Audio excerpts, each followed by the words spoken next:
the chins, right? We got to watch our chins. Oh yeah, I'm always watching.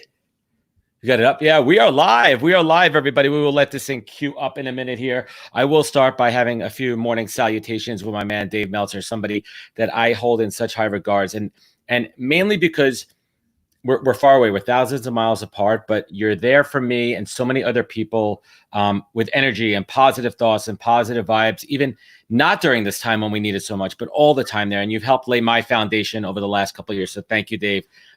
Just wanted to tell you how much I appreciate you and everything that you do for everybody. So for those of us joining in, let's just make sure we are live on the old LinkedIn machine. We are streaming on Facebook, YouTube, Twitch, which I'm new on. Have you messed with Twitch at all? A little bit, yeah. It's awesome.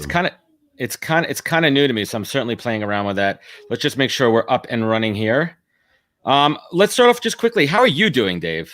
You know what? I'm in the middle of a miracle, and I don't feel guilty for saying it. I feel fantastic. I have a strong mindset, and I've prepared for not the virus, but I have prepared for a downturn in the economy. I have prepared for change.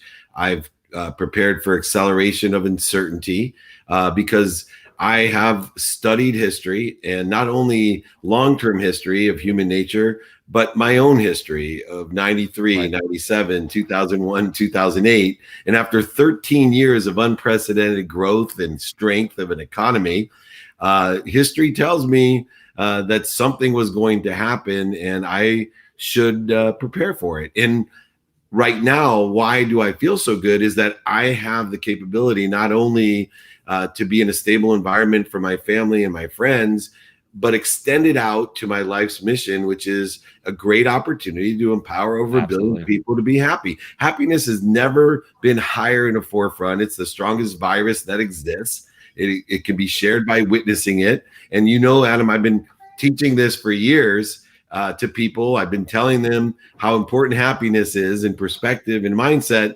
And now I think people are starting really to listen how powerful of a tool it is if you want to make a lot of money, help a lot of people, and have a lot of fun with your life. Absolutely. We're going to pause for a quick second there because I'm not sure if we're streaming on LinkedIn. I know we're coming across the other platforms right now, but it doesn't really matter because if it doesn't come through, I'm going to put the YouTube link afterwards. And it's so interesting. I get a lot more on the replays, which is fine because it's content. So I'm not going to dwell on that too much. Something that was said to me by a good friend who passed away a couple of years ago. His wife sent a video. My buddy Seth passed away last December of 2018 from cancer. And he said, she reposted a video of him in 2016 when he was battling. Find a reason to be happy every single day. Find a reason to be happy. And that resonates so much now because happiness needs to be in the forefront of our minds. Right? Because it's so easy to get distracted and watch the news and see all the negativity in the world that we have to surround ourselves with positivity. So find those moments. And they may not be these big, grandiose things, but like little things, right? Like my 1.5-year-old, what did he say the other day? He very eloquently said water, like enunciated water. And not like a New Yorker even. He said it like an Englishman. He said water. He said, Daddy, I want some water. That's what he wants here. So I really think it comes down to being mindful and positive. So I want to focus on today. I'm a small business owner. I'm an entrepreneur. I had incredible momentum from the end of 2019 going into 2020. And this literally was like driving right into a brick wall. So I know how I handled my mindset, but what advice would you give to so many other entrepreneurs and small business owners who are like, I don't know what to do. This is like a total shock out of nowhere. Like a ton of bricks fell on my head. How do they stay strong mentally and stay focused? Because we are going to come out of this. Absolutely. So there's 4 things that we can control.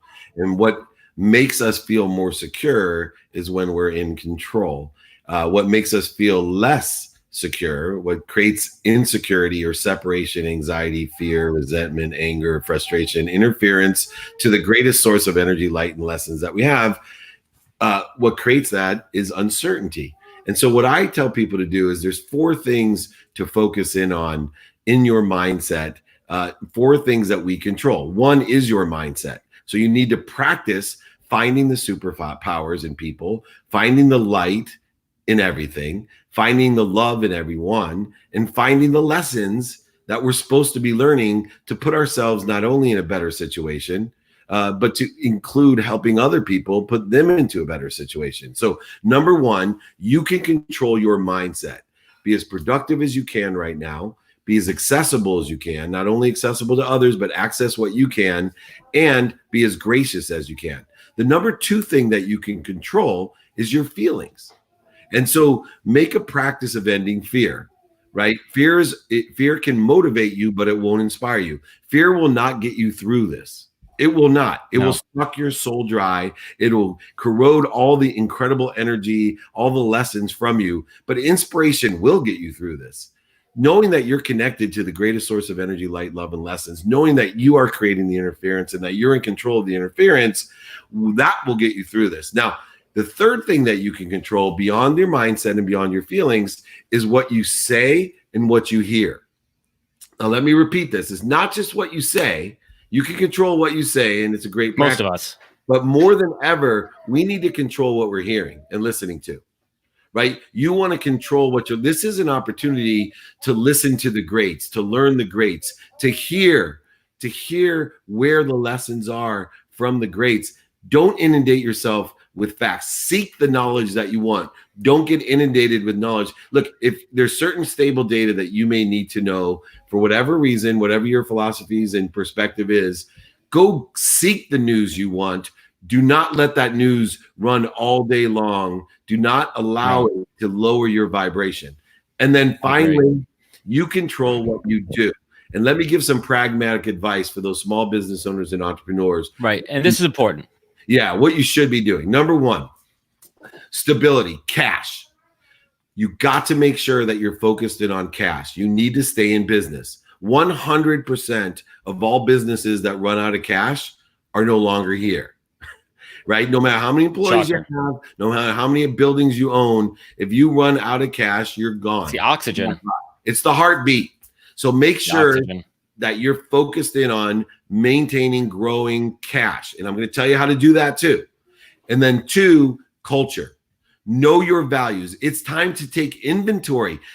Never before have we had so much time to not only take inventory of our values, personal, experiential, giving and receiving, but take inventory of, what's in your closet. Take inventory of what's in your pantry. Take inventory of your telephone and the contacts that you have. Take inventory of your emails and the contacts there. Take inventory of new technologies. Take inventory. So culture and cash are the two things that we should be looking at. Now, how do we do it? Yeah. Capabilities. Think capabilities right now. Think about your capabilities that you currently have, that you currently want, or you may discover there's some capabilities that you need because of we're taking weaknesses and putting them into places where our weaknesses may be our strengths, and we're taking strengths, and because things now may be different, they may not be weaknesses. So if you look at the capabilities you have, want, and need, here's a Dave Meltzer secret for you of how to synergistic and supplementary get money from it. Number one, go to the stock market. Look at the top 50 best performing stocks right now, okay? And then find the capabilities that you have that are synergistic or supplementary to those 50 companies' capabilities. That's just math, man. You're going to make money if you have synergistic and supplementary capabilities to the top 50 companies that are performing right now. Then go to the 50 stablest companies in America, the ones that 2 months ago that were at $9 and are still at $9. Go look at the synergistic supplementary capabilities. That's going to create some sustainable business models for you, regardless of change. And then to prepare for the future, to look beyond the stability component and look at the opportunity, go ahead and look at the 50 stocks, 50 companies that are most crushed, and look at the capabilities that you have, supplementary and synergistic capabilities that will take advantage of the growth. I'll give you some examples because my capabilities lie within sports, entertainment, media, entrepreneurship, inspiration, gambling, right? I know a lot about the business of casinos, the business of fantasy, the business. How do they make that money? Gambling. In the last 18 months, 20 states have legalized sports books, right? Gambling on the problem is there's nothing to gamble on. Do you think that sports? But the horses aren't the ponies are running, right? Ponies are running, but you and I know what we're talking about. There is no major four. So beyond that, and then you got soccer and cricket and rugby. But listen to this. Go back in history. They make jokes about it, but there's two professions that have always made money in history, right? One's legal now, and one's still illegal in almost everywhere in America. Almost every state, yeah, almost every state. The oldest profession. Yeah, that oldest profession. The second oldest profession, though, is gambling, and it does fine. And just a quick interjection, the oldest profession is out of work too right now. Yeah, it's the 6 feet make it really difficult. Anyway, but to that point, when we are allowed to socially reduce the distance between us, both of these professions will once again thrive. And throughout history, they've always thrived. Throughout history. So if you see some synergistic capabilities, supplementary capabilities in these arenas, then prepare for coming out of this, because the lines will come. And if you have some cash on the side and you want to invest, and it doesn't have to be these two professions, there's so many other areas that I'm looking at where my capabilities are synergistic or supplementary to certain business industries. Now, if you don't have a specialty, if you're 19 years old, if you're 21, if you are a young entrepreneur and don't have situational knowledge experience, and even if you do, you got to take this advice. What I'm doing right now, the industries that interest me that I don't know that well, I'm finding the people that have 40 and 50 years experience, and I'm asking them one question. Can you tell me when this is oversold? That's all I want to know. Tell me when the automobile industry is oversold. Tell me when the housing commercial market's oversold. Tell me when toilet paper is oversold. Let me know, because I want to buy, or I want to get involved in selling it. If you don't have cash, remember that the complementary skill set or capability to not having cash is selling. Meaning selling the thing that people want to buy that's been oversold, right? You can make a ton of money as a salesperson. So that's what I'm talking synergistic or supplementary capabilities. One capability is, hey, I'm sitting on a ton of cash and I'm going to buy up a whole bunch of cheap real estate. Another capability is I can sell real estate, and when people start selling and buying it, I want to get my commissions. Absolutely. But let's talk about Main Street America, because I think this is where it's getting hardest hit right now. And Main Street America are the original entrepreneurs of our country, right? These are the original startups, right? Those mom and pop shops and everything. And I'm seeing, I live in suburban Long Island here. I'm seeing two things. One, the extreme stores literally shuttered because people can't physically go there. But then I'm seeing also a lot of amazing innovation. And one example is a local toy store. Now, you can't physically go into the toy store. So they've been driving everyone in their community through paid Facebook ads, the community groups online to say, hey, we are open for business. We have discounts on crafts and games, and we're doing full, drive-through, drive-by pickups, right? You order online, you pick it up right there, literally an hour later. Now that's innovation. The part that hurts my soul so much are these mom and pop shops that are not going to be able to sustain themselves, right? So what do they do? Like, how did they stay positive? I mean, is there anything that they could do to, maybe figure out to sell your goods online, like anything that they could do to stay sustainable? Yeah, I think they need to ask for help. So you can take any one of those business models, utilizing, delivery, online, different marketing, store away, credit. There's a variety of things and mechanisms that can be used. And, I do a lot of executive business coaching. I do free training on Fridays. I'm doing one right after this. So generous. The thing is, it's amazing how many people don't ask for help. We need to remember radical humility. There's two series of questions that everyone should be asking right now. One, regardless of, especially listen to me, the first series of questions, if you're sitting there depressed, anxious, frustrated, even suicidal, the first thing you should be doing is going out there and asking a series of questions of how you could be of service of value to other people. Instantly, you'll get out of depression, anxiety, and fear. Instantly, you'll feel good and create that virus of happiness that will spread just by witnessing it and strengthen your immune system. You got to learn the series of questions to figure out how you can be of service of value to others. Two, that will bring you opportunities and options. Two, this is critical for those mom and pop shops that haven't figured out how to deliver toys or sell them online or whatever it is. And I'll give you an example of this right when I'm done. But two is ask a series of questions of, hey, do you know anyone that can help me? Ask it in person, on the phone, via email and media, radio, print, and TV, social media. Ask, do you know? Now's the time to ask. Break through that shyness, or you're too proud to ask for help. This is the time. We are all in the same boat. We're all at our lowest. And give somebody the opportunity to feel good. Like once my mindset switched, because I never asked for help, right? Having the Midas background and all the things until I lost everything. And then I realized what an egotistical prick I am, right? And not because I wasn't giving. You know why I was an egotistical prick? Because I didn't realize that I had denied so many people the opportunity to help me and feel good about themselves and tell people, oh my God, I helped Dave Meltzer. Yes, ask for help, everybody. I'll give you an example. I have a young man.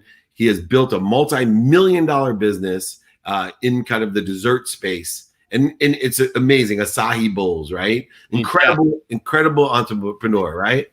And he had to close all 30 of his stores. I mean, he was booming. He's like you. Best year ever. Everyone's loving on him. I'm building his brand with him. And boom, 400 employees, over 400 employees, 30 stores. Right away, man, he went into positive mode.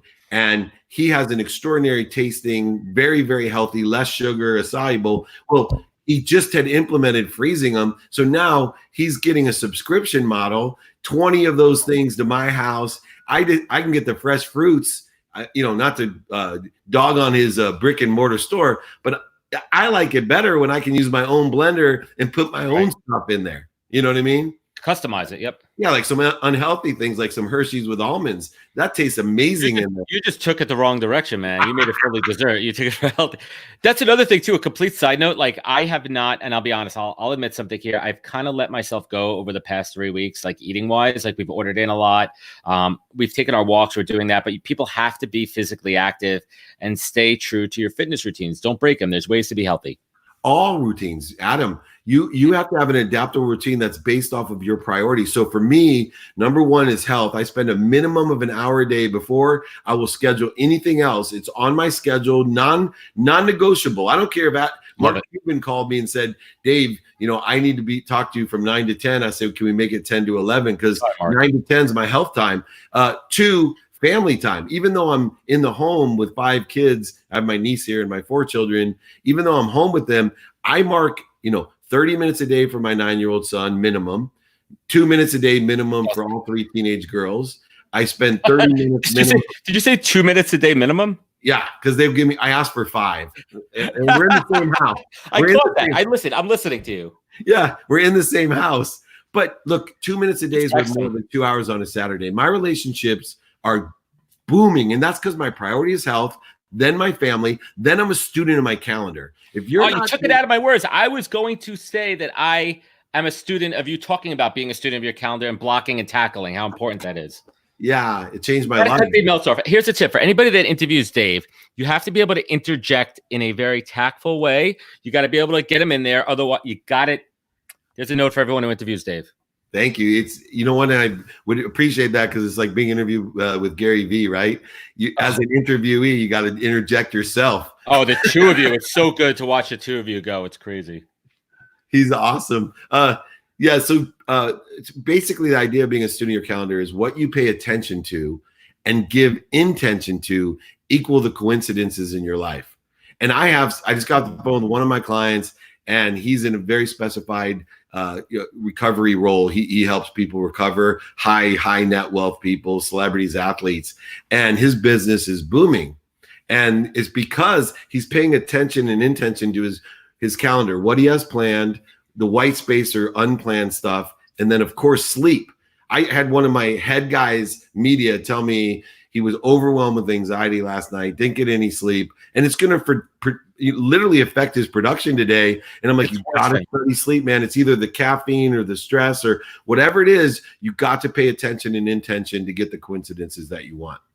I think folks are not mind. I think that you lose track of caffeine and you lose track of sleep, and routines are so critical right now. And stick to it. Absolutely stick to it. Like in our household, I have an 8-year-old daughter. We set a schedule for her during the week. It pretty much mirrors her schedule at school. She stays on that routine. The afternoons we're outside. And here's some silver linings. Let's talk about silver linings for a little bit here. My wife, she's a commercial real estate attorney. She works her ass off, Dave. Typically, she's doing 60 plus hours a week. Not home till 7:30, 8 o'clock at night. Now that she's home, she has an incredible amount of time with the kids. We're taking dinner breaks. We're stopping to eat together. And she's having that quality time with them now, right? That she's never had before. So I want everybody, and listen, I want to be mindful. Not everybody has the luxury that so many of us have with large space homes, stable families. There's a lot of people in really shitty situations where they're trapped right now with their villains and they're trapped in abusive houses and relationship. And my heart goes out to them. So, find those silver linings, be mindful of, fellow men, fellow women, humans around us,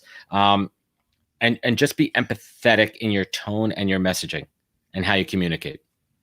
Yeah, I think the 4 values that I live by, number 1, be grateful. It's going to allow the past to be better, the present to be even brighter, and the future to be even better than that. Forgiveness is critical at this time. Forgiveness will give you peace. Remember, look for the superpowers in everybody around you. Your personal relationships, your business relationships. If you're looking for the demons of everybody, you're going to find demons. If you look for the superpower, the angels in everybody, you're going to find the angels. I use my wife as an example, right? If I think as my wife as being a nag, I'm going to have a nag as a wife. When I have a queen as a wife, I have a queen as a wife. And love it. So let's be forgiving. You forgive yourself as well. I'm the biggest hypocrite in the world. I'm still on my journey of practicing all these things. Number 3 is really important, and it's hard to do. And 2008 is when I learned this lesson more than ever. Accountability. Ask yourself 2 questions. What did I do to attract this to myself? And what am I supposed to learn from it? This is not a blame, shame, and justification. It's not the government's fault. It's not the doctor's fault. It's not your business's fault. Out of control. You're accountable. Look, you are accountable, and there's great lessons to learn. There's great growth to have. You're in the middle of a miracle, and you're not going to get that miracle unless you're accountable. And then finally, practice ending fear. Be inspired. Be inspired. Go ahead at the beginning of the day, find your highest frequency, however you find it, playing with your kids, meditation, swimming, whatever you can do. But find your highest frequency and be cognitive of when you are not at that frequency. Does Dave Meltzer ever get out of bed and wake up on the wrong side of the bed? He, in the past, in the last few years, no, because I have made it such a routine and such a practice. But, that is the crucial difference of my life is I have such a routine of finding my highest frequency, and I study sleep. Right. I'm a student, so that I'm accelerating while I'm sleeping my frequency. So when I wake up, I'm at the highest frequency. But Dave Meltzer does have fear, anxiety, separation, offense, guilt, resentment, anger. He is human. All of these things I have all the time. I just get back to center quickly. I get back to my higher frequency. I set a baseline at the beginning of the day. I will tell you this, I have not had in years one unhappy day. Now, I've had unhappy minutes and maybe a couple unhappy moments. Moments for sure. Maybe a couple unhappy hours, something significant. But immediately I stop, drop, and roll. I am practicing ending fear, practicing ending ego. Ego is edging goodness out of my life. So I don't want that. And I want to share these practices, these disciplines with more people like you, Adam, that can share it with more people, because we're going to create a collective consciousness through this to be happy. And we're going to create abundance. There's more than enough of everything for everyone. And we just have to learn these lessons of scarcity, of fear, in order to strengthen ourselves. Just like a caterpillar in a cocoon, it's strengthening itself as it's beating its way out. Yeah. And the reason it can fly is because it beat itself out of the cocoon. Somebody didn't cut it open and give them a handout. Absolutely. And I also urge everybody along the lines of rely on your calluses. There's a difference between calluses and scars. Calluses are what you've built up over the years. And we're talking about what has strengthened you, what has made you hard to be resistant and resilient. And that's what's going to pull us through here. You have to rely on your calluses. You know what? There's going to be tough moments. Believe me, I snapped at my kids. I snapped at my wife because we're captive, right? And you have to just be extra, extra mindful. We're in this for the long haul. We don't know how long this is going to be. We honestly do not. And we're going to be facing a lot of fear of the unknown. This is, I mean, I can't even think of, like, I was talking to an older relative of mine the other day who has been at the end of World War II. They've seen it all. He was fought in the Korea War. And he said to me, he's 94 years old. He's like, Adam, I've never seen anything like this. The only thing you could compare it to is a war, because you don't know when the end of it is. And we are in a war. Yeah. There's no end date. There's no finite, and you don't know if you're safe. And I think such as Americans and so many other countries and people around the world, we've lived in this state of we felt so secure. Then we were, oh, that's happening over there, not in my backyard, right? That's never going to happen here. And finally, it's on Main Street America, and it's scary. And that's when people panic, and that's when they overrun the stores and they hoard and they panic shop. And we just have to like keep spreading these positive vibes. And you said the miracle. And that's so hard. People hear that, Dave, and they're like, all right, but what does that mean in practicality? What does that miracle mean for everyday, Joe Sixpack out there? It means life is about lessons. The lessons will keep on coming until we learn them. Lessons, if you haven't learned, will result in pain, physical, emotional, spiritual, mental pain. And when we have that pain, we should seek the lessons. There's two things that I think will help us through this. And the lessons that I'm looking at I've told people before this happened that we need to practice toughness, right? You got to be a try me person. You can't be a why me person. 13 years of growth of economic, stability and growth can cause a lot of people to be entitled. And, my biggest fear for those children is to teach them toughness. Toughness of mindset, toughness of what they say and hear, toughness of what they feel, and toughness on what they do. Toughness needs to be part of our ingredient. It's what built this country. What built capitalism. Is there some Absolutely. Tough mofos? And, our great grandparents and grandparents were far more tough. And then second, I say telephone. Obviously that encompasses a lot, but toughness and telephone, you can see already this interview is so much different. I probably would never have done it this way, and my ego wouldn't have allowed me to do it this way, but I've learned to use the telephone, because this is communication, digital communication in a different manner, to connect and unify. We have an opportunity. We are changing. Everything else isn't changing. We are changing, and let's change for the better. Let's unify our families, our neighborhoods, 100%. Our cities, our country, and even the world. This is an opportunity for the most advantageous thing to happen in the world, which is unification and oneness, so that we can live an abundant life, because we have more than enough of everything for everyone. We just don't realize it. Absolutely. And that's so well said. And I also want to talk about the teachable moments real quick. And I have a couple of minutes. The teachable moments for our kids here. This is the time to teach them the true values, those core values. And they teach by looking at us, how we react, how we act, how we look out for our friends and family and what we do. And that's why it's so critical to take that extra 1 second. We talk about this all the time, from the thought in the head to the words in the mouth or the actions in your hands. So just think about your intention. What are those words going to do? How are they going to affect the end user and the recipient? And that goes for individuals, families, friends, brands, corporations, anyone that you're interacting with. Just be mindful of your tone. Take an extra second to just breathe. Take in that deep breath. Practice some breathing. I've been doing the fire and the dragon breathing. I do it in the shower. That's make it a cold shower. That's the other thing too, man. Finding personal space. It's kind of hard these days. It's kind of hard to find those few minutes. But Dave, last but not least, give me one amazing personal silver lining to close us out here. Oh, the silver lining is absolutely family. I think as Americans, we lost the value of the interpersonal relationships that we have with our own family, and that the ability to practice living in close quarters with those that we care the most about, value the most. I think for me, the greatest gift is I have 3 teenage daughters, and I know they've promised me a minimum of 2 minutes a day. But in all, seriousness, I know that a 21-year-old, an 18-year-old, and a 16-year-old, I never, for the rest of my life, would have had the experience. They were gone. When they came home, they hung out with their friends. When they were at college, they were and I'm fine with that. My children come through me, not for me. But what a blessing that at 52 years old, whether it's 1 month, 2 months, or 2 years, that I'm going to get to go to old school 1950. And every night I have dinner every night, all together. all together. And I wish I love it. if there wasn't child services, I'd create a reality show called Dinner with the Meltzers, and it would be way better than the Tiger King. I promise you. There's some freaky deaky discussions at my dinner table, and everybody would love them, but they would take my children, so I'm not doing it. You can't touch the Tiger King, man. I got 2 episodes left. Tiger King, and I love it. We started playing board games again, family time, crafts, and that really is a miracle. Dave Meltzer, you know how much I appreciate you and everyone else. You're a giver, and you inspire me to be a giver and a creator and a doer and a maker. And everyone out there, if you don't know Dave, that's shocking, but I'll share some links to Dave's content. He does some free training, which is so gracious of him, and keeping our spirits high. Dave Meltzer, I appreciate you so much. Thank you for joining me today. Stay happy, healthy, and wealthy. Yeah.